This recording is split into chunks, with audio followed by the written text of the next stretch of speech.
Hey everyone, happy Thursday. Today I am joined by Jesus. Jesus, how are you? I'm all right. Yeah?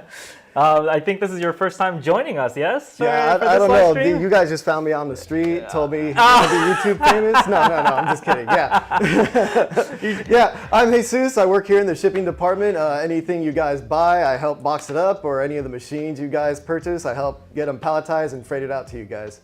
Well, cool. Jesus, welcome to the stream. Thank you. Today's stream is going to be a lot of tools. We got a lot in front of us.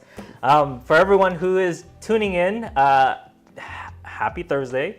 Welcome to the stream. I hope you are having a good day so far. We're going to take a couple minutes just to kind of let everyone start rolling in and joining the stream because we just went live. So if you haven't seen the stream before, my name is Hung. I am the technical director for Harvey Industries.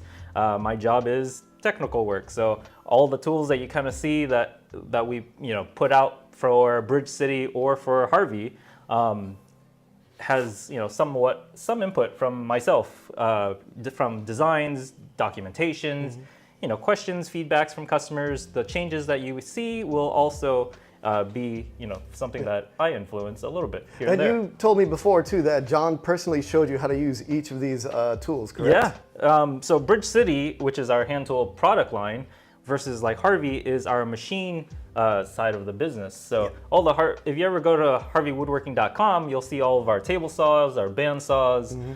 We have shapers, we have lathes, dust collectors, you name it.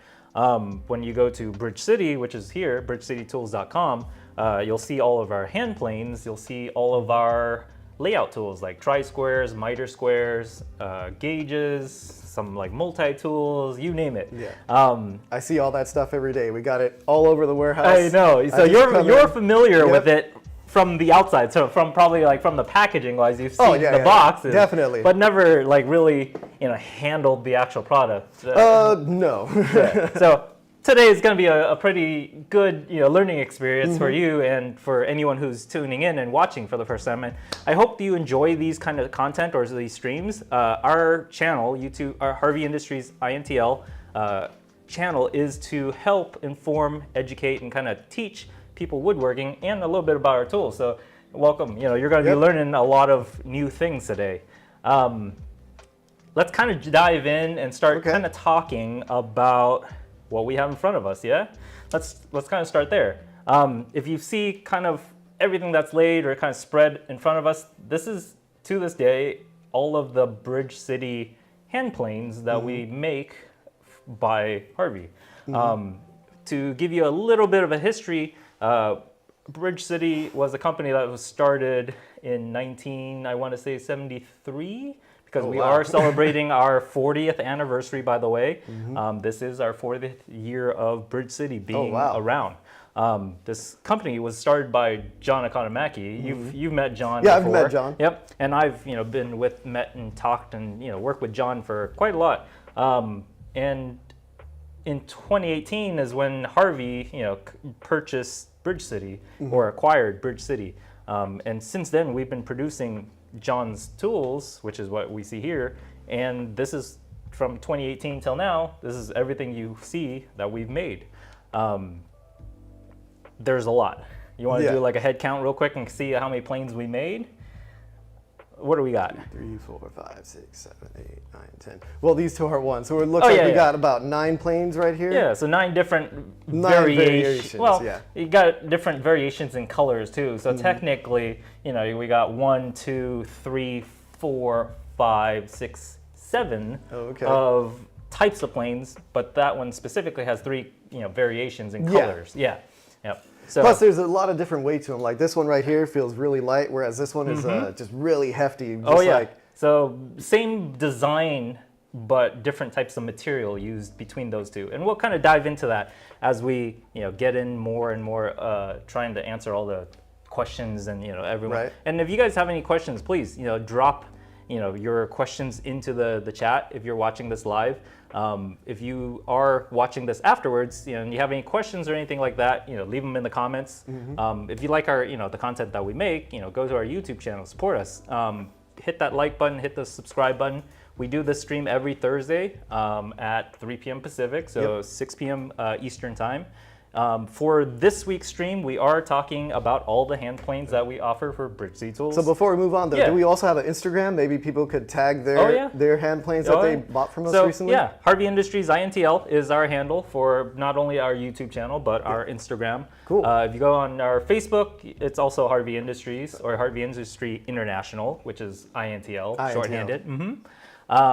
And for anyone who is interested in today, purchasing or grabbing one of these planes, we are running a promo. So if you do want to pick up any of these planes from now till next Wednesday, we will be running a 10% code for any of these planes, by the way. So go on to bridgecitytools.com, add the code plane 10. And save yourself 10%. I believe we are running a couple sales, or there's Halloween sales and stuff going on right now, so you might save yourself a little bit more. We got Stacy Lewis in the chat here saying hi. What's up, Stacy Lewis? Stacy, hey, thank you for coming. Thank you for joining us. Hope you're having a good day. You're tuning in today, and you're going to be seeing a lot of hand planes being demonstrated. And we'll be talking about a lot of different variations and why we have so many. Like when we talk about table saw, we only realistically have one table saw in the shop. You only need one bandsaw. Why would you need so many different hand planes? So well, obviously, because they're just so nice and fancy looking. I mean, come on, who doesn't want one of these on their shelf, right? Right. Yeah. And so let's talk about this one right here. This let's start from from our right to left. So from the viewer side, left to right. Let's start with that one. Can you let's ask you this. Let's challenge you. Can you identify what that is? Well, it says right here HP8. Oh, okay, good. Good. If you are watching or kind of watching this, and let's kind of get a close-up of this one. This is our probably the cheapest in price-wise too. It's like running about under $100 or so. It may be cheap, but this is well made. Well, yes. Sorry. When I say cheap, I'm like, it's the lowest of what we have here. It's the lowest costing out of what we have in this collection. Yes. You're right. Yes. For under $100, this is our HP8. This is a aluminum mini block plane that is made by Bridge City Tools, and it is anodized aluminum. Everything's on this plane besides the iron is pretty much aluminum. Now, when you say anodized, is that the coloring on this? Yes. So anodization, if you are not familiar with the terminology, anodization is when you take a metal, you basically soak it into a bath, and you add a dye, and you charge it so that the die itself sticks onto the metal. This is, in simplified terms, but yeah, that's kind of what anodization is for. Now, Knotted Wood is asking if these come in pink. Ooh, Knotted Wood, thank you for joining. Does these come in pink? At the moment, we don't have it in pink, but I wish they were, because we do have, different colors that we made. You see over there, our gold, our black ones, and our blue one. Those are PVD coated, so those are... and these are just a little bit different from those, and we'll get to those in a second. So going back to this one, this is a mini block plane. This is the lightest of probably all the planes we have here. A very small handheld plane, something you'd use to go and clean up some edges, to work on little pieces or fine woodworking, like little detailed work. And you can round off the edge of these, right? Correct. If they're too sharp. And that's what a mini block plane, which is what this is used for. Is to, if you ever have a rough edge or something that's a little rough, or if you're going into a small workspace where it's limited, a mini block plane can come in real handy to clean up edges. So this is something that is probably the most useful when it comes to little things, or like cleaning up, removing burrs, or like getting rid of sharp edges. That mini block plane is definitely one of the cooler tools, and definitely one of the favorites, at least for me. So the main difference between these, because I can obviously tell the difference, there's a weight in this. So this one's aluminum, obviously it's lighter. What about this one? Okay, so let's grab the next three, because those three are gonna be all similar. So let's set that one aside real quick and kind of bring these three over to the shot and kind of lay them down. So we have three different colors. They're all the same, and they're also very similar in identical in design. between the three. Like you mentioned, this is aluminum, but these are actually stainless steel with the depth skids being titanium. Are you familiar, or do you know what a depth skid is used for? Let me ask you that.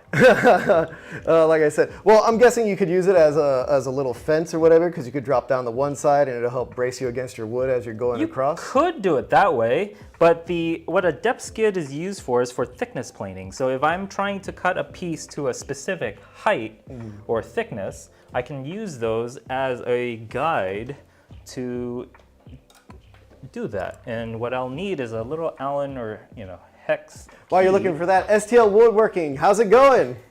Hey STL, thank you for joining. Hope you're having a good day so far. So loosen the skids on the side. So on this one specifically is titanium. The skids themselves are titanium. The plane itself, or the plane body, is stainless steel. So if you have a shim or some sort of piece that you want to plane it down to the correct thickness, what you could do is then set it underneath, set the height of this plane so you can control the height of this piece right here to whatever thickness you need it to be. And like you said, those are just for shims, little skinnier pieces. You wouldn't be like trying to set your I wouldn't something be like that over there. I wouldn't be using it on something like this. Like this is such a tall piece. I'm not gonna be, and it's too wide, so I wouldn't be able to thickness plane this piece specifically. Right. But if it's a small, like let's say I'm making chopsticks, let's say. Oh, okay. So we have another kit or another jig that actually uses the same plane body, but to make chopsticks. And I think there's also another one. Can you remember which jig? There's one more jig that we make. Not chopsticks, but we also make. Oh, that would be the pencil precision. Correct. That one is, the iron on that one is a little unique on its own, because it has that little foot or finger. I don't know exactly what that's called, but it has that little protruding piece of metal. It's a little piece of iron that protrudes out to make the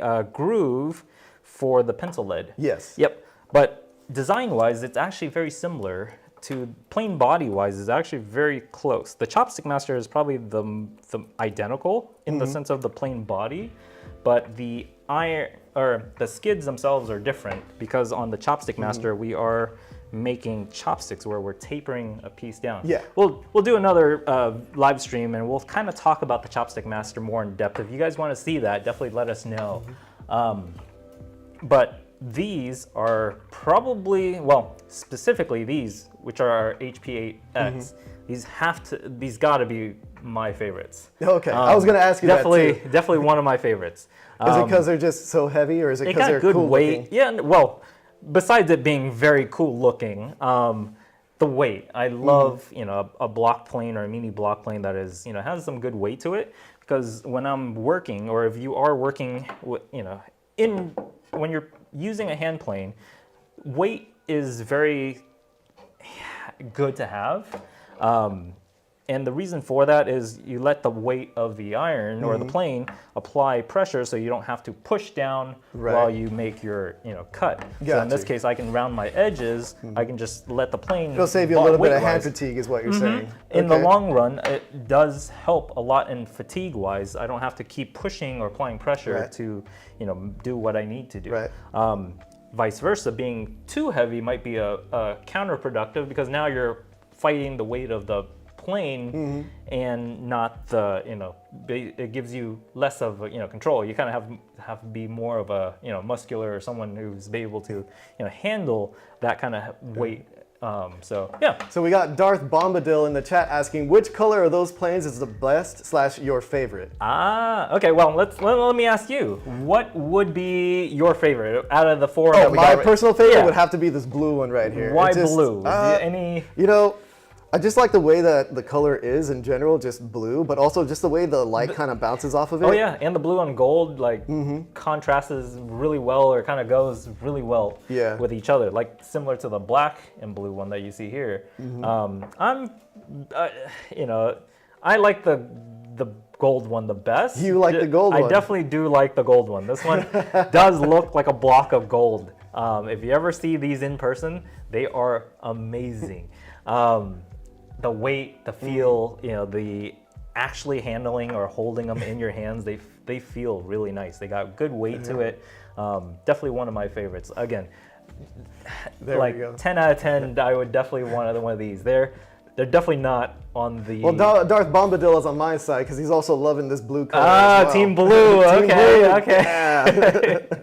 Well, I'm just saying, you could just see this sitting on a shelf, maybe at a little bit of an angle, definitely just to get the nice light refraction. For anyone who probably owned a Bridge City tool prior to 2018, might have bought a tool that was produced by John. And when John was producing a lot of these tools, he only produced them in limited quantities. The reason being is that, one, he doesn't have a full facility like us to make all these tools. He didn't have his own factory. He didn't. Did he make them by hand himself? He actually did. Oh, cool. In 2018, when we did take over the company, I do remember flying up to Portland, Oregon, which is where John lives and his office was, and helping him assemble tools. Kerf Maker 2, I think you're familiar with what that is. Yeah. I remember being in his workshop and we were just building Kerf Maker 2s, which is another tool by Bridge City. So if you want to take a look on our website, go there. You'll read about it. But hold on with that. Yep. We got another Team Gold. Oh yeah, Team Gold. Heck yeah. But yeah, Bridge City Tools. John built a lot of these tools by himself or with some help. Yeah. But a lot of them are limited. The production times were sometimes took years. Oh wow. Okay. A good example is the pencil precision. The concept itself came out way before we even took over the company. So pre 2018, but we didn't actually produce or release that until after we took over the company. So some of those designs and concepts took extremely long because we don't have at that point we didn't have the capabilities to mass produce or produce lots of tools in what we do now. So let me ask you this question. Let's say you're using your 303, and you've got a long board that's going through. Would you be able to take your HP8 and just kind of round it off as it's coming through the backside, or is that dangerous? It is dangerous. That's really dangerous? To kind of fill everyone in what a 303 is, HW303 is our Harvey shaper. Yep. And a shaper is a machine that is used to create profiles. If you did have a sharp edge, you could use a hand plane to clean it up, but you shouldn't use a hand plane to do it while you're running another machine. So can't be multitasking like that. Definitely, run the board through the shaper and then use the hand planes or whatever you may need to clean up afterwards. We got some more chat messages here. Good afternoon, gentlemen. Question: what kind of steel is used for the hand plane hardness scale from a Dr. B? Okay. So these are all tool steel. So all of our irons, we use tool steel. They are usually in the Rockwell hardness of about 60 to 62 in the Rockwell hardness scale. I see there's also comments from STL Woodworking saying, I do not own a single Bridge City tool. You're missing out. You are missing out. You are missing Definitely, out. If you are looking to purchase any of the planes, we are running a 10% promo from now till next Wednesday. So if you are watching this video, no reason not to get one now. You can save 10%. The code will be plane10. We will drop the code and the link in the chat for you guys. Check it out. There's, this one specifically is all hand planes. So the 10% only works for any of the planes that we offer. Okay. Justin Jones in the chat, gotta go Team Blue. That's right. Team Blue. Let's go. Let's go. We gotta keep tallying of Team Blue versus Team Gold at this point. We should get a chalkboard over here. Right. Next stream, we'll keep a tally and we'll let you know. So let me ask you this. Maintenance-wise, what kind of lubricant or oil, or how would you get these nice and clean and shiny all the time? So aluminum, the nice thing about it is that aluminum is a pretty soft metal in comparison to, like, let's say stainless steel. Right. They both don't really rust or oxidize. Stainless steel being stainless. Kind of neat, kind of beneficial there. The one thing you do have to maintain is actually the iron. If you're not familiar, every plane or every hand tool, in this case a hand plane, will have some sort of, basically a blade called an iron. The iron itself, someone asked earlier, what kind of material it is. It's tool steel. Tool steel is very high in carbon and steel, or iron in this case, so that it will rust if you leave it out, protected. Yeah. So if you are using it and you finish using any of your planes, always take the iron out, wipe them down, apply some sort of oil, or even like if you're storing it, maybe like some thick grease, and pack it away. Don't leave the plane exposed or protected. You wouldn't leave it inside the actual You thing. could, but if you're storing it over extended period, it might be better just to take them out, wax them, or put a layer of oil or grease on them, and then store them away, just so that they don't like corrode. In a drawer, in a cubby somewhere. And for any like tools, especially like metal, like any sort of cast iron or like steel, always make sure you want to keep them in an environment that is dry, low in humidity. Yeah. So if you can get a room that is humidity controlled, way better. It'll keep your irons or your tools from rusting over time. Now let's say we're just leaving this in your garage for years on end. Over time, it definitely would rust in there, right? Yes, the iron probably will produce or will start to rust or oxidize over time. The rest of the actual plane probably wouldn't. And the reason for that is because it's coated. In this case, it's anodized aluminum, or in this specific case, it's PVD coating. Okay. So it's a pressurized vapor density type coating that is put.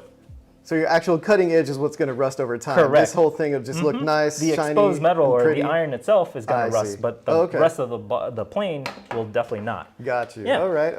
So let's say you get like, because you're going to be using this on all kinds of wood. Most people, maybe some hardwoods, Let's say you start getting little chips, or you just notice that it's just not cutting great enough. What would you do then? Okay. So maintenance-wise or maintenance-wise, if you do need to touch up these irons, like you saw, you loosen this knob on the top, take the iron out or extract the iron out, and you have to take this little orange magnetic piece, set it aside, and take the iron right out like so. Put the iron, if you are hand sharpening it, then you would probably need like a sharpening stone of some sort. So what I have here is a sharpening stone. You want to run this with some sort of fluid. You can run it dry, but usually you probably want to. Would you use that with like WD-40 or just grease? Depending on the type of stone. So whatever sharpening stone you use, use whatever they recommend in that case. In this case, so whatever the manufacturer recommends for the stone itself, not for the iron. Correct. Okay. It could be like an oil, like you mentioned, to keep it lubricated. There's stones that are natural stones that use water instead. Take a look at the manufacturing or whatever stone you use. You can, in some cases, even run them dry. But going through to sharpen them, you would go and find the angle of the iron. So if you are sharpening this by hand, you have to be careful that the iron, if you ever look at this specific iron, it has a bevel and also a micro bevel. Are you familiar what a bevel is and what a micro bevel is? Obviously not. But hold that thought for just a second. We got a question in chat again from Knotted Wood. Do the tools require lube out of the box? They are oiled. They are lightly oiled, so they don't, out of the box, they are, somewhat lubricated. If you are using it or taking it out of the box and you're using it for the first time, definitely make sure you lubricate them afterwards. If you buy a brand new tool, always make sure, especially if you're storing it for long periods of time. Check the iron. The iron is definitely the one thing you should worry. The rest of the plane itself shouldn't rust or oxidize. So, yeah. So going back to our bevel versus micro bevel. I have no idea. I'm not gonna lie. A bevel, which is an angled cut on a piece of iron here, is the main portion. So if you ever look at you might see two separated. Oh yeah, you can definitely see that. Yeah, can you see that? There's like two edges or two layers happening there. The bevel is the main portion, or the part that is away from the tip. The tip has a smaller cut on it, and that's the micro bevel. I don't know if we'll be able to catch this on with the other camera, but if you zoom in or kind of look carefully, you'll see a bevel, and then at the very tip of the iron is a micro bevel. In this specific iron, the bevel is a 25 degrees, and the micro bevel is another 5 degrees. So this actual cutting angle is 30 degrees. Okay. Yeah, so when you sharpen this, you want to sharpen this iron at 30 degrees, which is the total, or where the attack cutting angle is, not the 25. Because if you did 25, the tip of the iron isn't touching the sharpening surface. So if you aren't familiar, or if you are sharpening for the first time and learning to sharpen, I'd recommend picking up like a guide of some sort, like a honing guide. We do sell something like that called the HG4, which is a honing guide made by Bridge City. It's an adjustable angle one. You would install that on there. You can set the angle and then bring that over to a sharpening stone and sharpen your iron. For these smaller irons, we do have another one called the HG30. The Honing Guide 30, it's a little purple one. And that one is found in our Chopstick Master Kit as well. But what that is it's a honing guide that's preset to 30 degrees, and it was designed specifically for our HP8 series or our Chopstick Master series too. So it's real easy to just get the same angle every time. Every single time. And by doing that, you can keep that angle at 30 degrees, bring it over to this, and you would run the iron back and forth until you get a good sharp edge on it. Reinstalling it is just a matter of wiping it back down, reinstalling it back into place, putting the orange magnet back in, and then tensioning or applying the knob, locking it down to hold the iron into place. So I hope that kind of explains in a nutshell, how to sharpen. If anyone wants to actually see that, or us to do a video on how to go about and maintain and sharpen, we can definitely more than happy to do so. Just let us know. We got another message in chat here from Dr. B again. BC planes are on my list. Currently, I'm working on the full Harvey workstation with the Big Eye. The RF36 router table fence arrived today, and I'm excited to experience its precision. Okay. So working on the ultimate workstation. So it sounds like he has a table saw, like a router table of some sort, and he just got his router fence, which is a really good addition to the ultimate workstation. Dr. B, I hope you enjoy the ultimate workstation. Let us know if you set it up and you start using the router fence along with the router tables and everything. Let us know. Let us know what you like. We are a company that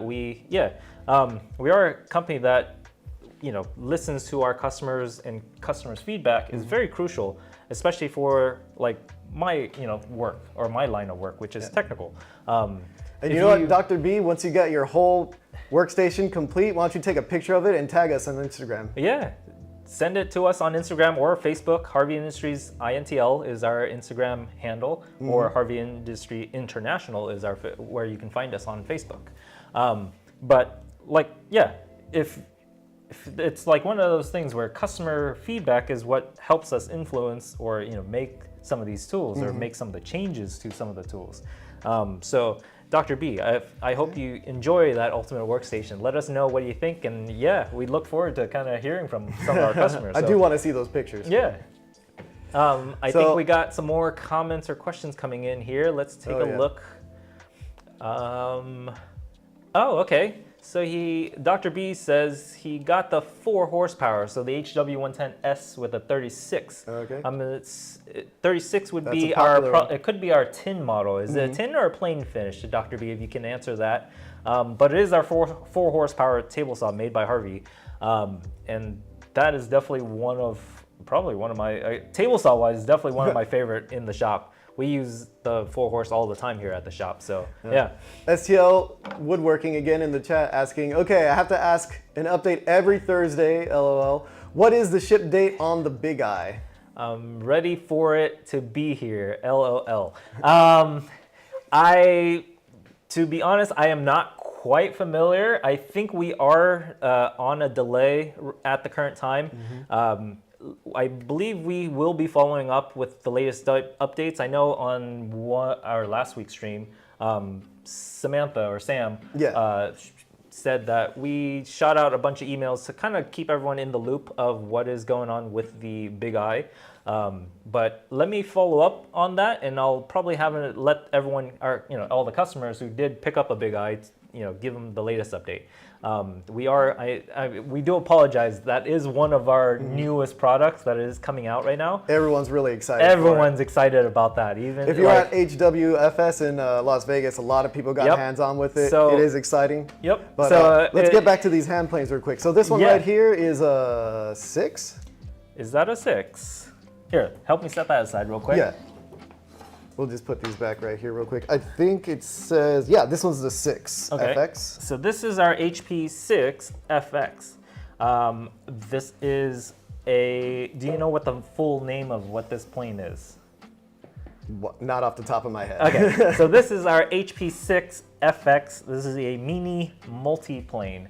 Why is it called a mini multiplane? Let me ask you that. Well, you should probably know that answer. It's because of all the accessories we have for it. Correct. So why is this a mini multiplane? Is that it's a plane where you can change out the soles to different configurations, to different profiles, to different shapes, and you can make a lot of things with it.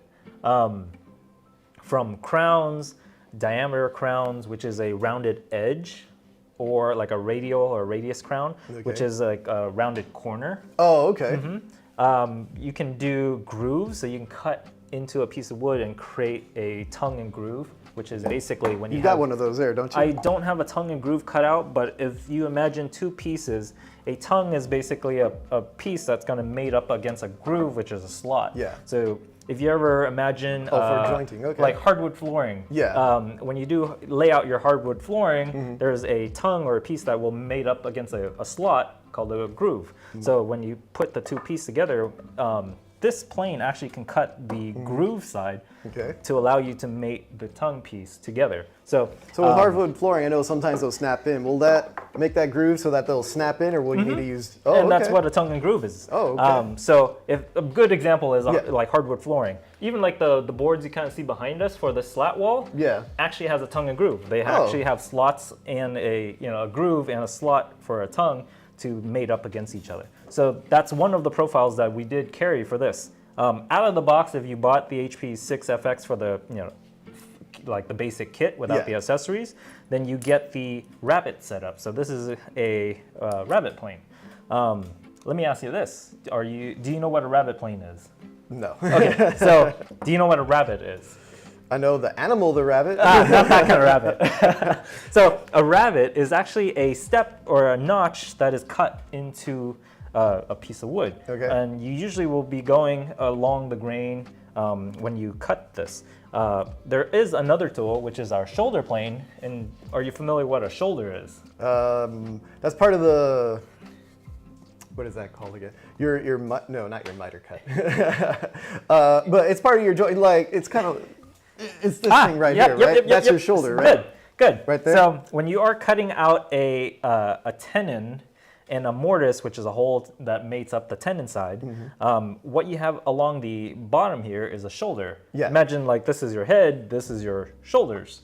That's what a shoulder is. So a shoulder plane is used to clean, well, not this one specifically, I need this one. So our HP10, and we'll talk about more about this, is to cut or clean the shoulder. Okay. The rabbit plane, on the other hand, is to cut basically a step onto a piece of wood. So in this case, you'd use this plane, and you can use the fence to help guide you along the sides. So let's kind of take a look here, and I can kind of set that up. This is kind of why we had grabbed a bunch of pieces of wood here, is that we can actually show this off. If you could help me real quick, set this aside because we don't need that quite at the moment. So setting up a rabbit plane, we have the rear sole, the iron itself, and then we have the front sole.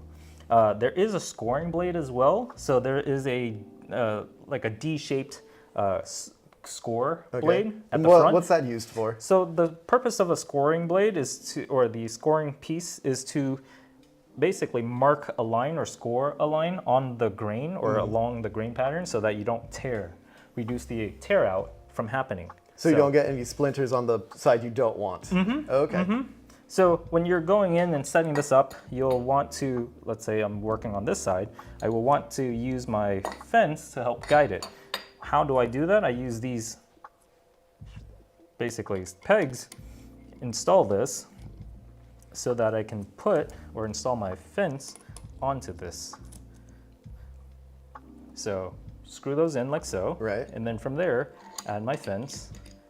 And then I would bring, let's say I'm trying to cut a, let's say about a 1/2 inch or so. Okay. I can bring this up to my face, so the face it's riding up against. Tighten these down. So these orange knobs you see right here, allows you to lock that fence. And you don't need any extra tools for this, nope, right? This all is just by all hand. Okay. And from there, now that I have set my width, from there I can cut a notch on this piece. Oh yeah, you can already see it's taking shape right there. Yeah, you see that? And this is what a rabbet plane is supposed to do. All right. You want to give this a try? Here, come on this side. Yeah, I'll give it a try. And let's kind of get a close-up if we can and kind of see what's going on here. And when I do this, you're just using forward pressure, you're not using any so downward pressure? So you're going to apply a little bit of downward pressure. Oh, okay. And a little bit on side pressure to keep your face or your fence nice up straight. against this board. Okay. Apply your hands exactly how you're doing it. Yep. And make a couple passes. And what do you think? Like, what are your thoughts here? This is probably the first time you're actually playing with this, so. Oh, this is really fun. Isn't it? And this is what a rabbet is a step or a little notch that is being cut out on this piece of wood. This is very useful if I was cutting it and I was trying to mate up two pieces. So let's say I'm making a joint of some sort where the like half laps is one of the type of joint where two pieces are basically mating up, but they're halves. So one, you have your upper and lower kind of joining up like so, or kind of mating up. So it'd be like almost like an L shape. Oh, yeah, okay, I get you now. All right. So give that a go.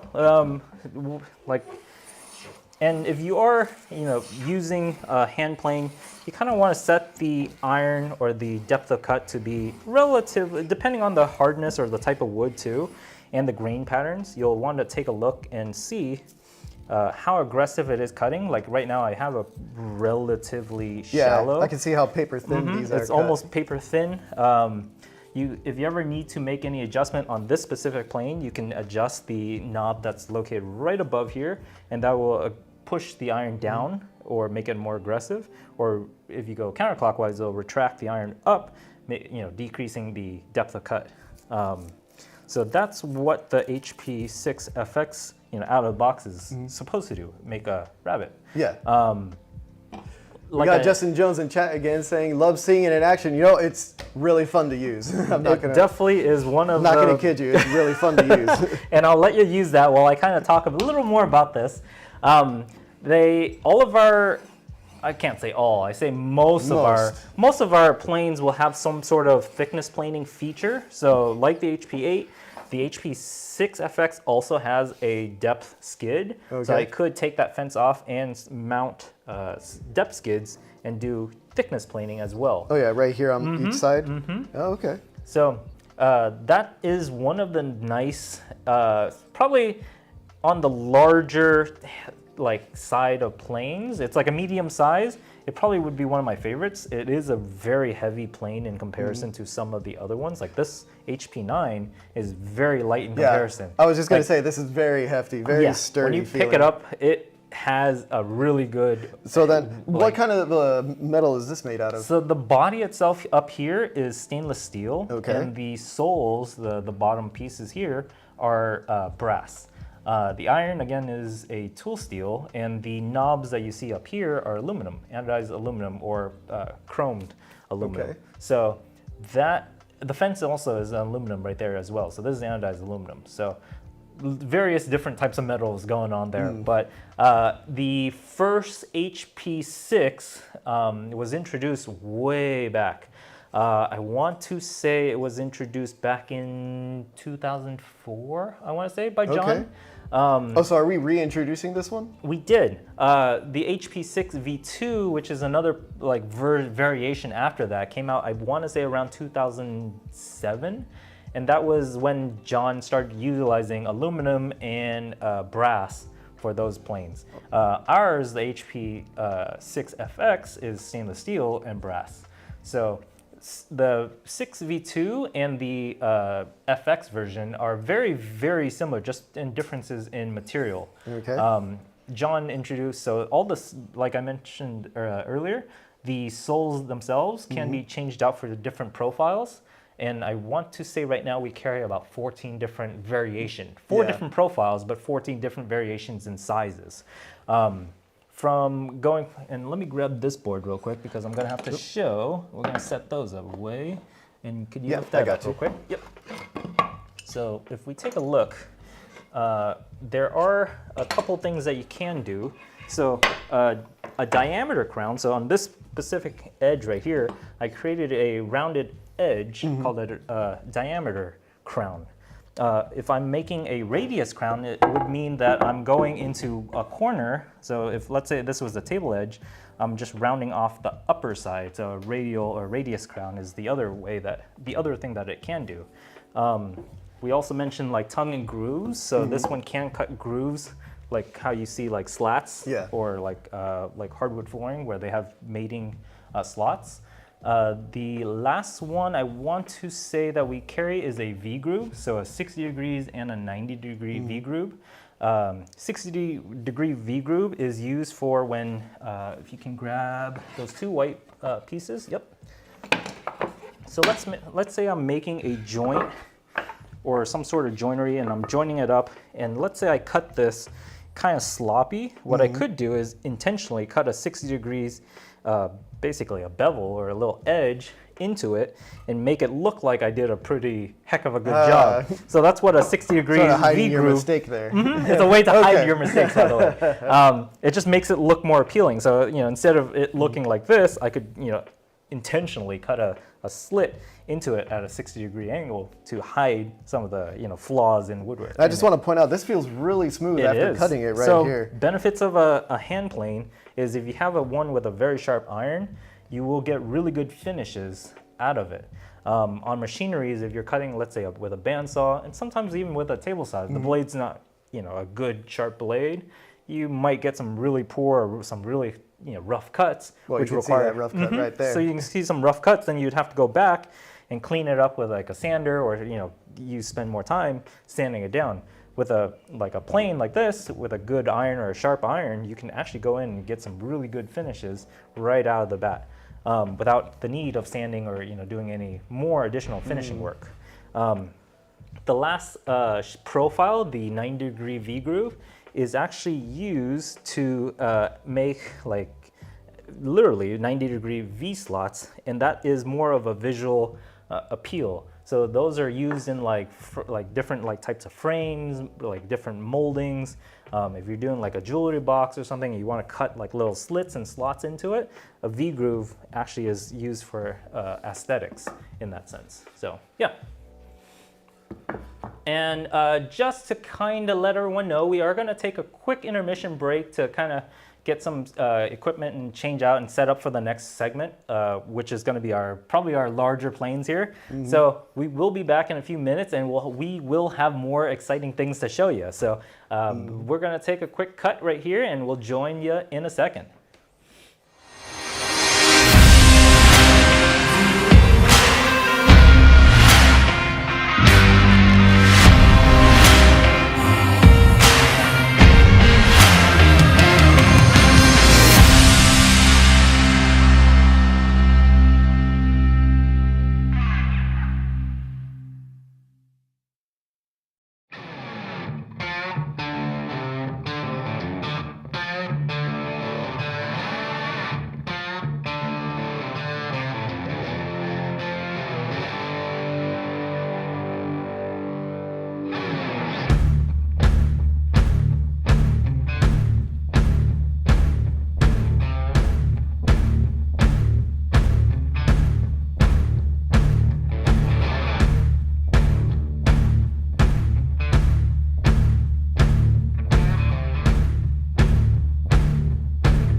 Welcome back, everyone. Sorry for the quick intermission break there. Just had to make sure all the equipments and everything was up and running, and we were setting up, kind of getting ready for the next segment, which is going to be talking about some of our bigger tools here. We got a couple planes left. Let's kind of go or kind of re-summarize what we talked about so far, which is our HP8. We got the smallest one over there. We got our two grouping here, which is our black, blue, and our gold HP8X. Very similar to our HP8, but different material. We just did a quick kind of run through, and I think you got to play with it a little bit. I did. That which was is fun. our HP6 FX, which is one of our more recent planes. This one specifically is a rabbit plane with different interchangeable soles that can get you all different type of profiles. 14 variations in total. If you are wanting to see a lot of these tools, check out our website, www.bridgecitytools.com. Take a look at all of our planes. We will be running a promo code, by the way. For the code will be plane 10. The code will be from now till next Wednesday. So if you are watching this video and you do want to pick up one of these planes that we offer by Bridge City Tools, go to our website. Add the plane to the cart, apply the code, plane 10. And that will save you 10% on any of these planes from now till next Wednesday. The code's good for any of these that you see here. And check it out. If you guys have any questions about any of the planes, please let us know in the comments or let us know below in the chat. We'll be more than happy to answer them, and let's kind of dive back in, yeah? All right. Let's set the HP6 FX aside, and let's get to the next one. Our next one here, do you happen to know what this one is? This one's a 9. Okay, a 9V2, and this is a block plane. So we have our HP8, if you could grab me that one. Sure. This is a mini block plane, and this is what we would consider a full-size block plane. So there is a bit of a size difference between the two here. They both do very similar thing. They're used for, you could do a lot of, it's a very versatile tool, from cleaning edges to actually removing material. This one is a mini block plane, so it's more compact in size, but this one is a regular block plane, and this one actually uses a 4-link mechanism to tension or control the iron. So I can lift this up, I can take the iron out. The other feature about this specific plane is it's a dual angle. And are you familiar what a dual angle block plane is? A dual angle block plane? Isn't that, you can have one angle of cutting on one side and then one angle of cutting on the other? Correct. So if you take a look at this iron itself, if you take this out, this iron not only has one edge on it, it actually has 2 edges on it. So looking at this, we actually have 2 cutting edges. One side is going to be our cutting angle is going to be 42, and the other side is a 47, so a slightly higher angle. When you are working with, let's say, end grain, so end grain is when, let's say, grain patterns, what runs in a line, from here, this is along the grain. If I'm going against the grain, I'm going to be going against the strands of wood. End grain is when the strands are pointed upwards, so I would be cutting on the end grain. In this case, it would be here. Okay. A low attack angle, so a low cutting angle, is more ideal for end grain, versus a higher angle is more of a general purpose or even for tougher types of grain patterns. I know there's going to be, we'll take a couple questions from, that we asked, or let everyone join in and ask questions before the stream. So we do have a couple of those questions. I know when I was glancing at some of them, there is a couple questions about the angle or what's best, application-wise. But in this case, a 42, which is the lower cutting angle, is more ideal for end grain. And the other side, which is our 47, is better for just general purpose type work. So you can use that on a lot of different things. So which one's the more aggressive one, you would say? The more aggressive will be the, technically, the 42, because this is a bevel face up. So the bevel up-wise, the lower the angle, the more it's going to try to, sorry, I take that back. The higher the angle, the more aggressive it is. The lower the angle, the less it's going to try to scrape. It's like trying to cut at a more shallow angle than at a higher angle. Okay. Yeah. And then for the end grain, which angle would you use best? So at end grain, you want a lower cutting angle. Okay. Yeah. And for like general purpose wise, you want a slightly higher. In this case, 47 is the other angle that you can use on here. Reinstalling the iron into the plane is a matter of putting it back in, making sure that the hole aligns up with the pin that it sits on, like so, and then tensioning this down. To apply downward pressure onto the iron, you adjust this orange knob, but by dialing it to the correct amount, which is in most cases to set this, you'll want to usually back this up, snap it down, and kind of apply some tension till you start to feel some friction. Okay. Or you feel that it starts to resist.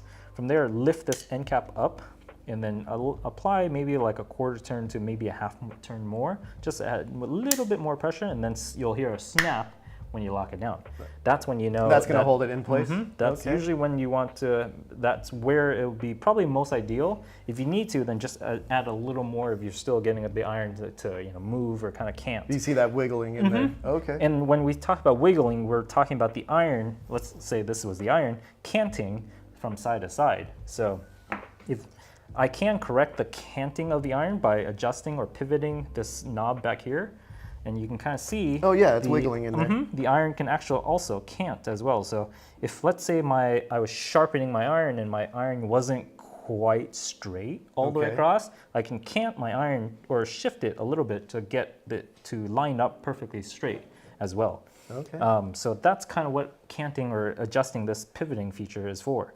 This knob also actually is a micro adjustment to push my iron forward or retract it backwards. There's little orange screws. These are actually to apply tension to this knob so it increases the amount of resistance, or I can lock it down or even loosen them a little bit so I can dial that. So these little thumb screws on here are actually to control the tension on this knob specifically. And like all of these other ones, you don't need any tools for that at all? It's just finger all tight? done by hand. Yep. There you go. So, yeah. So let me ask you, what are the tips or tricks that you can give people for when they want to use the HP9 for doing their end grain cutting? So if you are working with end grain, always make sure that number one, your iron's extremely sharp. End grain, because you're working with end grain, you'll tend to likely tear because you're cutting with the strands sticking upwards rather than going along the grain.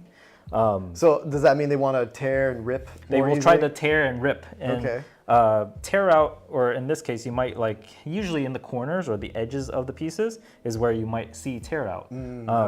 One trick if you are working with a hand plane is that if let's say I'm cutting this piece, I might want another secondary piece clamped up against the backside of it or up against the edge of it, just like so. So when you're going in this direction, it'll help it from not, popping right out. Correct. So I would be cutting from this side. I push towards you. I wouldn't tear as I come to the edge where the iron stops. Now, as you do, so the reason you're doing that is I'm guessing there's going to be a lot of cutting pressure going this direction. So I will be applying pressure going from, in this case, my left to my right. And once I get to the edge here, because there's nothing supporting the backside, it would break or tear the end grain. Yeah. By adding another piece to the backside, I can actually provide support and prevent that from happening. Okay. So that's kind of how you would set if I was trying to work with end grain. So in this case, I could start working with this and kind of go in and cutting like so, and I can reduce the end grain from tearing. As you see here, because this area right here wasn't supported, you see how it tears, but on this side, because I do have more support, you will see that it doesn't tear. Yeah. And that's a good example of why you would want a piece that's perfectly flat resting up against it. This piece specifically wasn't quite flat, so I do have a little bit of tear going on there. But you see, end grain wise, I'm shaving off that's just powder. Rather than what you saw earlier, which is going along the grain, I get more chips. Yeah. So if you want to give that a try real quick. I'll give that a try. The HP9 also comes with depth skids, so similar to our HP8s and our HP6 FX that we talked about earlier. You can do thickness planing with them as well. I'm no good at this. And this one specifically, I do have the iron a little bit on more aggressive of a setting. So it is taking a smidge of a deeper cut. So that's probably why you're feeling a little more resistance. Yeah. If we ever need to, we could also back this up. So going to this knob behind us, we can back that up just a little bit, like a quarter turn, and you continue to try it. And basically, this is how you would dial, how aggressive or how unaggressive, the cut is, your depth of the iron is by going through. And it's always good to have a piece or something to, test your cuts. So does that make sense, or does that kind of explain? No, yeah. You always want to test your cut before you go onto the real one, so you don't ruin your fancy piece of expensive wood. Exactly. Here's one question that came in before. This one came in from Wreck-It Rayson before the stream. The question is, what is the advantage of a dual angle block plane, such as the HP9, even like our HP12, which is a bench plane, compared to traditional planes? Having a dual angle, we've kind of briefed about it already. We have a 42 and a 47 degree cutting angle, so we can control or utilize the correct cutting angle for different types of application. In this case, 40. If I'm working with end grain, I would want to use a more lower cutting angle. Okay. If I'm just doing some basic, woodworking where I'm just going through and cleaning up or removing edges, then I might use the 47. A higher angle will be a little more aggressive. It can remove more material as well. At some point, having a much higher cutting angle will also be beneficial. So like, let's say a 50 or even like a 60 degree cutting angle. Now at that point, you start to be closer to what we would call like a scraping plane. Oh, okay. You'll cut, and then when you go way too high, you start to create a scraping action rather than a cutting action. Right. If you're too low, then you're kind of like you're slicing at a very low angle. If you're coming up a little higher, you're swinging or coming in really aggressive. And then if you go way too high, then you start doing a scraping type cut. Well, I do want to talk about that scraping. Well, first, let's talk about, this is the HP10 right there? Yes, so that is our HP10. And you guys already gone over that one before, right? We definitely, if you haven't seen our channel or checked out our live streams, we did talk about the HP10, which is our newest plane. So this is our foxtail convertible shoulder plane. Yep. In this specific case, it's a shoulder plane setup. What you have in there, and this is also, if you ever aren't familiar what they are, on each of the soles, so the bottom of these planes, the soles themselves can be pulled out and changed to different profiles. And we offer, similar to our HP6 FX, different interchangeable soles that you can change out to create different profiles. In this one specifically is a 1/2 inch diameter cove. So what a cove is you got that board right this there. Right here.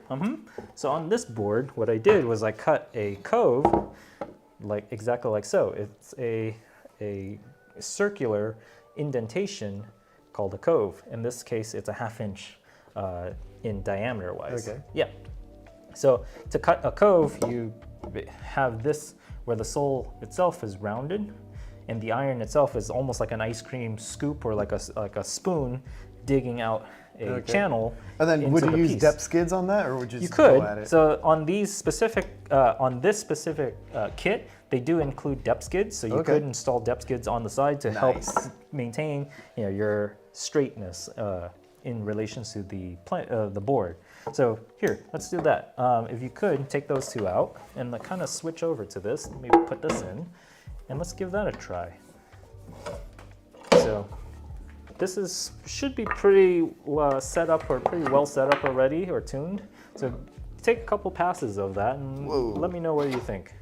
And it could be that you're going against the grain. I'm probably going. So come on this side. And you saw how hard it was to push it versus on that side. It's a little easier. You are still struggling to cut. Yeah. But the reason for that could be that it's very aggressive. So we would probably have to go back and readjust and retract the iron just a little bit, just so that we aren't so aggressive. I think there's a couple questions there. You want to read that one for me while I set this up? For the HP6 FX and the HP10 planes, would you kindly advise which crown kits would be most suitable for producing crown profiles on the following board thickness with these two planes? 4.4, 5.4, and 8.4 hardwood. Okay, so that one is referring to our crown kit. So it would be this one here. You want to open up and kind of show this one. This is our rear sole. And then open that one up because that's the iron. And kind of show what in this case, a diameter crown. So this is one of the, in this case, the rear sole for the HP10. And this is a 4.5 inch diameter crown rear sole. And then if you show the iron real quick, if you can unbox that for me while I set this up. This one's really in there. Oh yeah. There we go. There you go. Okay, so it's much less aggressive now. Okay. Yes. There. So you see how this one, if we look at this one looks like a more circular or rounded type sole. It even protrudes off the flat side or the face. This one, on the other hand, is an indentation, or is a rounded indentation. So what the question is what would be the correct crown kit for those type of application? 4.4 in wood, if you're buying a piece of wood, when we say 4.4, we're referring to a 1 inch thickness in board. A 5.4 would be a 1 1/4 inch, 6.4 would be a 1 1/2 inch, and 8.4 would be a 2 inch board.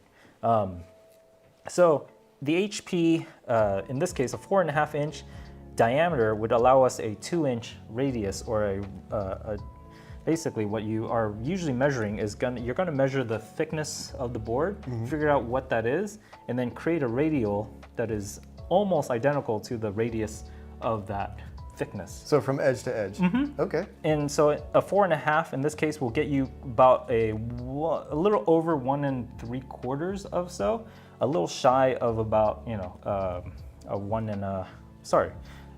3/4, a little shy over 1 3/4 of a radius on here. So you can't go 2 inch 8.4 board hardwood. You wouldn't be able to use that, but you could use a this specific one, which is a 4.5 inch crown, to do 4.4, 5.4, or 6.4 type hardwoods. So it's a good question, by the way, and I hope that kind of explains what you're looking for. If you go on to our website, or you go to John's blog, John, the founder of all the Bridge City Tools, actually made a blog talking about the HP10 and different profiles when he designed this, and he kind of explains how or what you're looking for to create. And there's mathematical aspects in there of why you would pick the correct crown size to create for different thickness boards. So the best reference is to figure out the thickness here and basically divide that by 10, and that will be the radius of what you would want for your crowns. So yeah. Cool. We got another comment we got it from Sam V. Looking great, y'all. Thank you, Sam. Hope you are having fun and having a good day so far. Join us the next time on the streams. But yeah, so let's move on to the 14 right now, because we could spend all day talking about the 10. There's so much about the 10, and 10 is one of our newest planes, so it is still on pre-order. I believe these are gonna start shipping really soon, actually, so we should be getting these in stock. These are actually one of our prototypes that we featured at our AWFS show in Las Vegas back in July. There's so much to that plane, and this is a shoulder plane, so the base kit itself is to create shoulders. So this plane setup-wise, what you see here is to actually cut shoulders or clean up shoulders there. So there is a huge difference between a rabbet and a shoulder plane, and definitely check out our live stream. So go to our YouTube channel, go under our videos. If you look in the live section of our videos, you'll see our HP10 segment where we talked all about the HP10 and also a little bit about the HP6 as well. So comparisons and showing the applications there. So we're just being told right now that the HP10 is being airshipped and is expected to arrive to us about, the 15th. Okay, so it looks like it's going to be arriving around early to mid-November from the looks of it. So if you are wanting to pick up one of those, we are taking pre-orders. So definitely go to our website, Bridge City Tools. Now let me ask you this: that limited time code that we got going on, will it apply to this as well, even if they're doing a pre-order? They should be work. It should work. It is a code for the plane 10, so the code will be plane 10. We'll drop that code and the link for that code into the chat. That will save you 10% on any of the planes, and I want to say it also includes the HP 10, which is our newest product as well. Cool. So yeah, moving on to the next. Let's talk about this one. Yep, which is probably the second to largest plane that we have here. Yep. And this one is It's the 14. It is the HP14. What kind of plane is this? Do you know? That's the scraper plane. It is a scraper plane. Good. So what is a scraper plane? Let me ask you that. Let me kind of test your knowledge here. Well, it just scrapes along the surface and you get just like millimeters off the top right there. It is exactly that. That is a very good answer. Why? I know my stuff. Maybe. Good. So why is it called a scraper plane? Can you kind of explain that a little more in depth? Like why, first off, why is the iron sitting like this and maybe not more like this at a lower angle? Well, like you said it before, at the lower angle, you're really like cutting into your wood, really kind of getting into it, whereas a scraper plane is almost vertical because you want it to just barely touch the top and just scrape your wood as you're going. Okay, maybe you should be doing all the technical work around here. I wouldn't say that. I'll go help with shipping. That's exactly the correct answer there. A scraper plane is one that is set up to scrape along the top of the surface and barely remove material. By doing that, you are mostly trying to scrape and not cut or dig into your piece of wood or the whatever piece you're working on. In this specific case, this iron is cut or sharpened at a 45-degree angle bevel, but what you also need to do is put it on a vise and roll the edge to create a hook. What a hook does is basically create a burr that will grab and kind of like drag along the top. You're not essentially using the bevel. And that hook helps you with the scraping? It's the part that creates the scraping action and not the actual bevel that is making the cut. When you do install these in, you are going to be scraping and not quite cutting. So exactly what you explained at the beginning. That is a very good answer. So we got a question before the stream before. What makes the 14 unique on the market? Okay. So what makes it unique? One, it is there's not many makers that make hand planes or hand tools in general. Bridge City is one of the companies that makes hand tools. Hand plane wise, there's a couple other manufacturers. Large ones off the top of my head, Lee Nielsen, which is based up in the East Coast. Veritas or Lee Valley is one up in Canada that makes some really good hand planes as well. There's the long time old hand plane company that's been around forever, which is Stanley. Stanley is one that made a lot of hand tools over the years. Bridge City is another one that's been around for now celebrating our 40th anniversary of being around. So we've been around for 40 years. So what sets this one apart from all the others? Comparing to those, the difference will be how you set it up or how easier it is to set up the plane. It is a skeletonized type design, so which is also unique to our planes rather than competitor planes. So most planes are going to be probably a one solid cast iron or one solid brass or whatever it may be. Ours is actually skeletonized, so this stainless steel for the sole. The sides are actually aluminum, anodized aluminum. The handles are steel or stainless steel.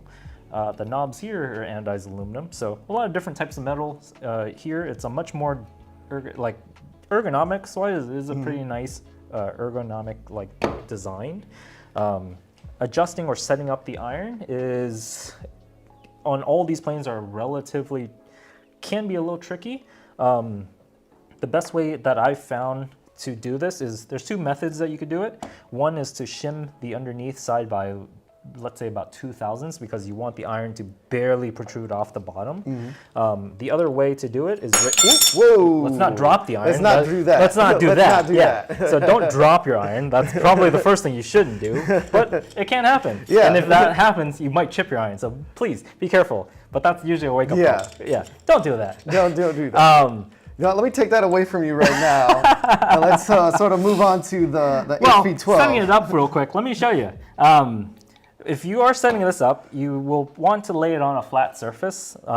This bench is relatively flat, but if you have like a flat like glass piece or even a granite like countertop, use that because it's a much flatter surface. But rest your iron onto the surface. Don't drop it. Yes, rest it down. And that's what I was trying to do here. But raise the iron, or tilt the iron to the highest angle right here, like so.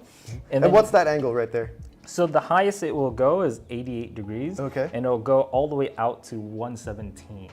So here it's not quite 90, it's at 88, and then it will go all the way out to 117. And so it'll lean forward rather than like what you saw on the other one, which the iron actually tilts back.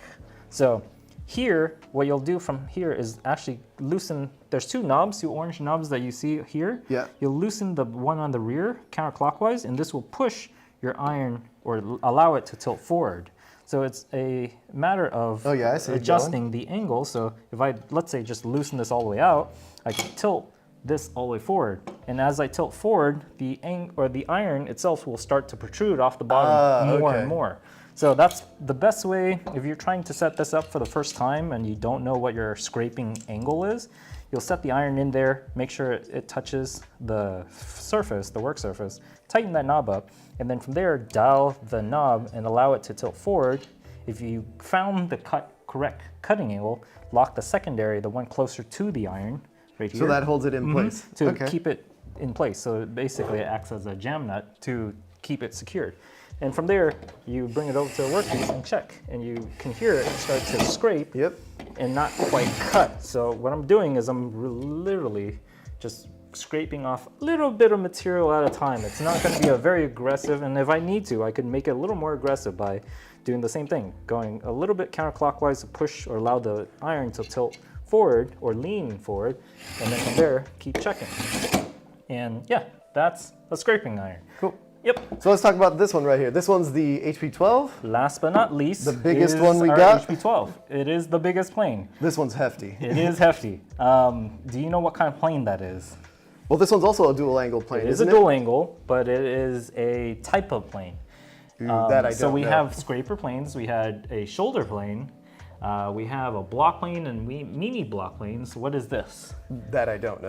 Okay. So this is a bench plane. So this is a 12-inch bench plane.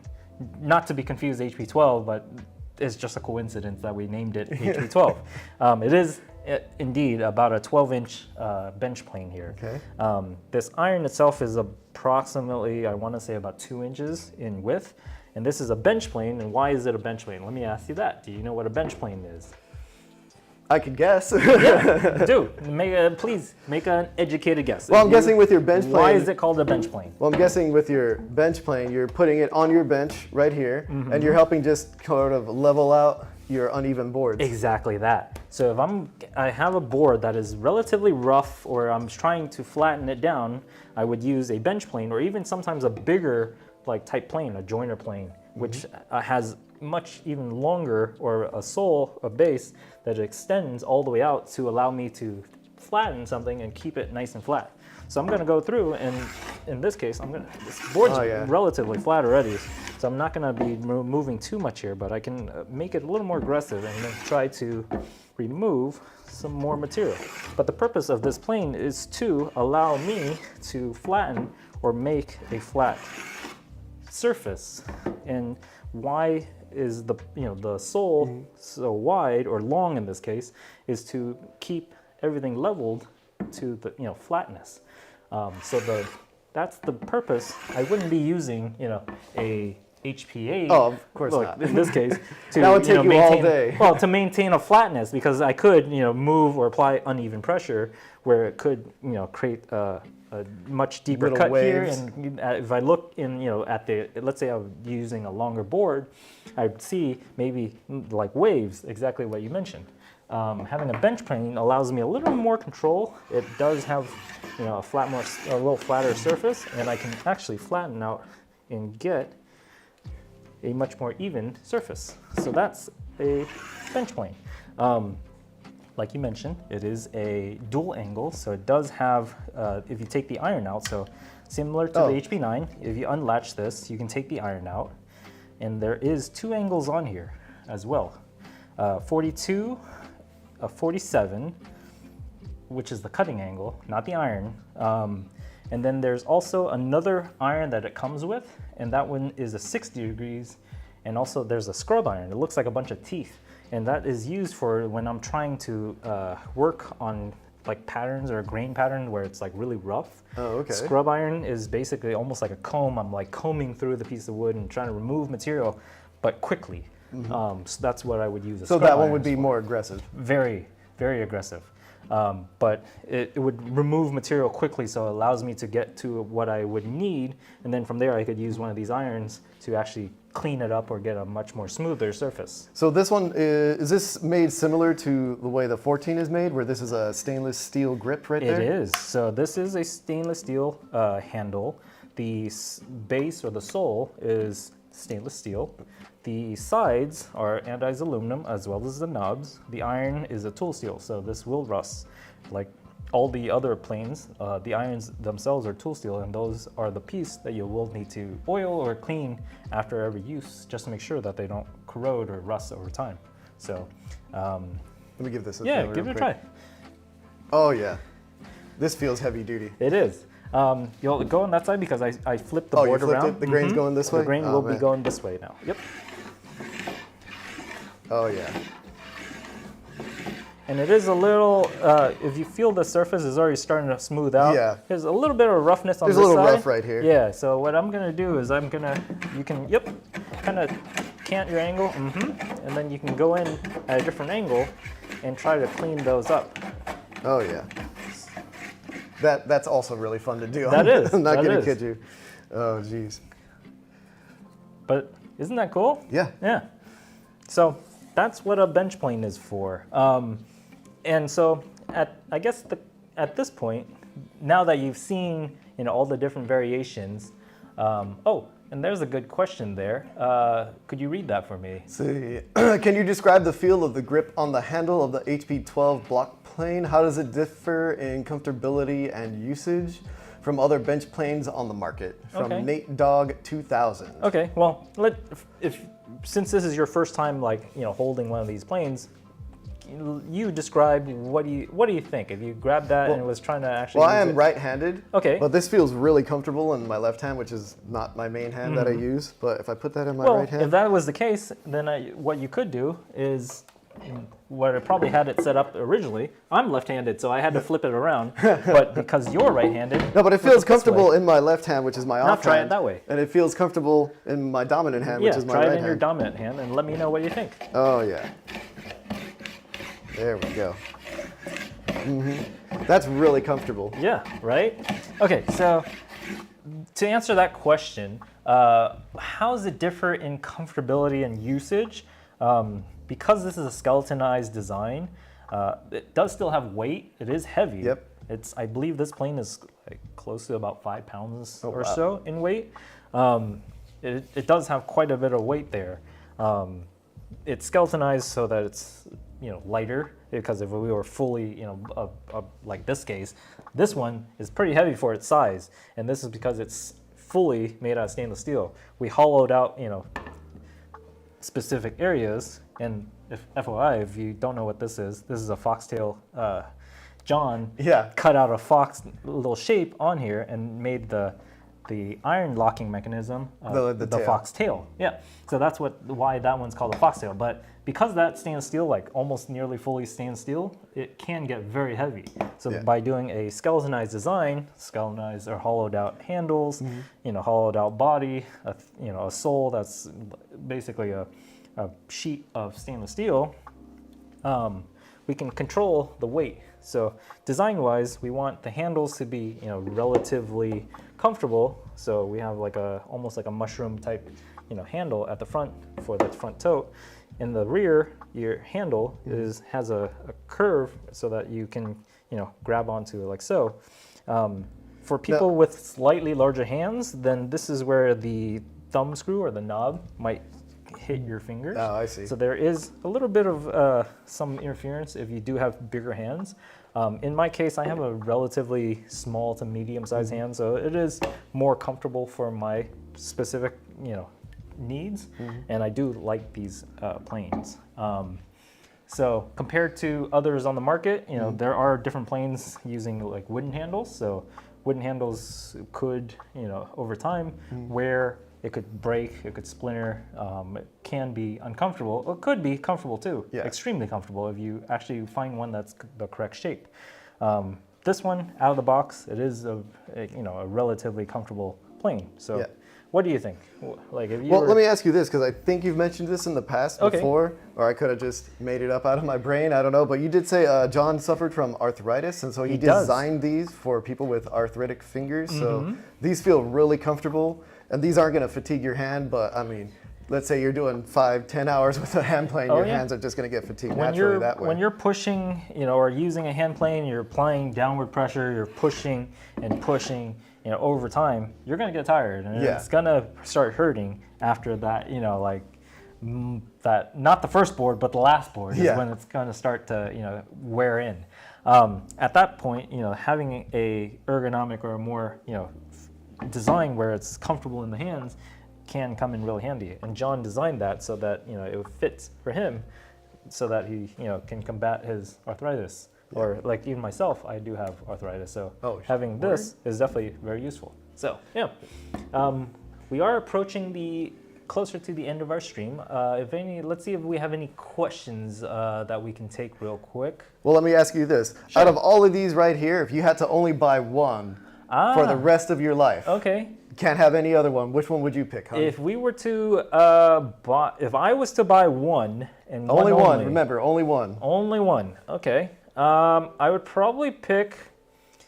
That's a tough one, because I really would want the HP6. It can do a lot of things, but I wouldn't be able to utilize its beneficial of flattening. If I was starting off for the first time and I was picking up a plane, I'd probably pick up, like, let's say this one, because I could use this to clean up my edges. I can just go in and create smoother surface or edges with this. I could technically do that with this as well, but it would just kind of look a little funky. Yeah, it does. It really does. But I could use this to flatten. I'm going against the grain, so you see how it's starting to tear out. So I could use this to do that and round edges, and this could serve a much more utility-wise, could be more handy to have as a one plane to do all. So as a beginner, I'd probably say like an HP9 or an HP12, maybe an HP8 if I was trying to just do small stuff.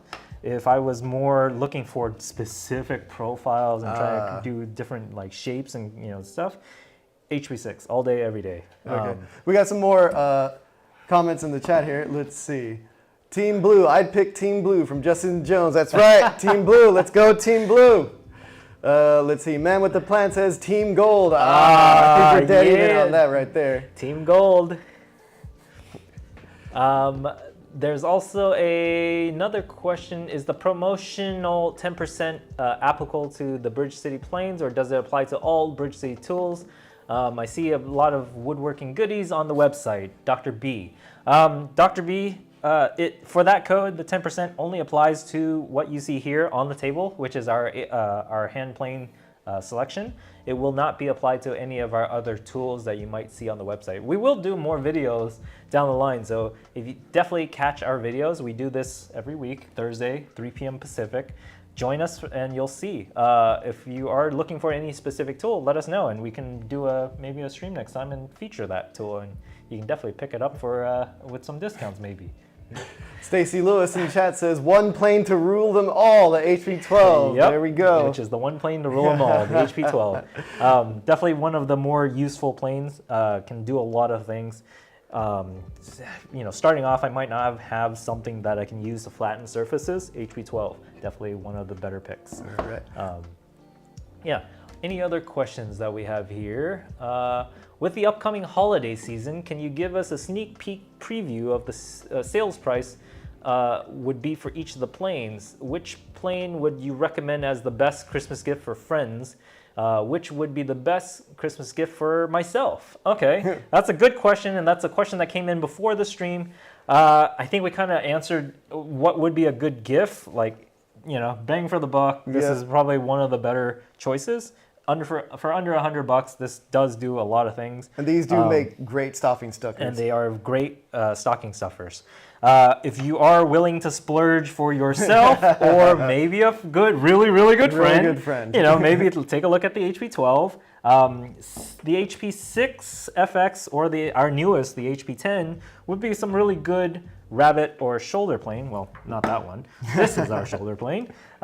These are really good choices, but they are gonna run a little higher on the price tag, so definitely take a look there, and maybe you could use that 10% discount to save yourself some 10%. If you are wanting, I'm gonna have to hold up the two. If you really like somebody. If you really like someone and you're willing to, buy a mini block plane for I want to say around $200 price point, HP8X. These are stainless steel with titanium depth skids. They are PVD coated, so this nice shiny blue and gold. Team blue. Gold. Give me the blue. So yeah, these are definitely really nice planes. Can't go wrong with any, in particular. Find out if your friends need a specific plane. Maybe, start there. If you're, again, on a budget, you're looking for a good gift, this one definitely is the one. Yep. If you're probably more of a beginner woodworker or trying to start off, you might need one that can serve a lot of purposes. HP12 would be a good one. Even the HP9 might be a good one. So yeah, we are approaching the end or near the end of the stream. Let's see if we can take maybe one or two more questions, and then we will kind of summarize and kind of end it for today. Sounds good. What else do we have? Let's see. What are the advantages of using hand planes over power tools for woodworking? Okay. So why use hand planes over machineries? Good question. Let me ask you this. Why would you use hand tools over machineries? Ooh, boy. I'm a technical kind of person, so I'm a little biased on this one. Honestly, I don't know. The machinery obviously is going to get you done a lot faster, yes. But for me personally, I feel like if you're using a hand plane, this is a more personal touch to what you're doing. And that's a very good answer, actually. Using hand planes, you can, like we kind of saw with the HP6 when you were cutting the rabbet on the block there, you didn't need to do as much sanding or finish work. So that if you have a sharp iron, the hand tool-wise can get you a really good, clean cut and finish. Machineries will do things faster, but it might require you to go back and sand and do more work to it. So, at that point, are you looking for more customized type work, or are you trying to do things more quickly and produce a more quicker and at a faster rate? So more of a mass produce or more custom type work. Yeah. Doesn't mean that you buy machines and you can only do you can do custom work, but yeah, a little more finishing is required with that. So yeah. Kind of summarizing, if anyone's watching this, thank you very much for joining us today. We did talk about all of our Bridge City Tools planes. We have 9 in front of us. A couple variations of itself, like our black, blue, and gold HP8X, or our HP8, which is an aluminum version, which are mini block planes. Then we have block planes, which is our HP9. multiplane. So mini multiplane, our 6 FX, or our shoulder plane, which also has different profiles to allow you to do like, in this case, a diameter cove, or even do like crowns. So different kits, different variations with these two. If you are trying to scrape, or you're trying to buy something, a plane that can do scraping type action, HP14, definitely a very good choice there. If you are looking for a larger, workhorse, HP12, can't go wrong with this one. It is a dual angle, has 2 actual irons with different cutting angles, ranging from 42, 47, 60, and then the last one's a scrubbing iron, which is basically a bunch of teeth that are going to scrub and remove a lot of material aggressively. So yeah, that is all of our planes that we've produced for Bridge City till now. We will definitely be introducing more, so keep an eye out. Go to our website, www.bridgecitytools.com. Check out all our tools. If you want to pick any of these up today, we are running a 10% discount. So plane 10, we will drop that code in the chat and the link to it. So definitely take a look. And thank you very much for joining us, Jesus. I hope that was enjoyable for you today. I hope you join us again. I had fun. Yeah, I had fun too. So thank you for watching. Tune in next week again, Thursday, 3 p.m., and we will see you guys soon.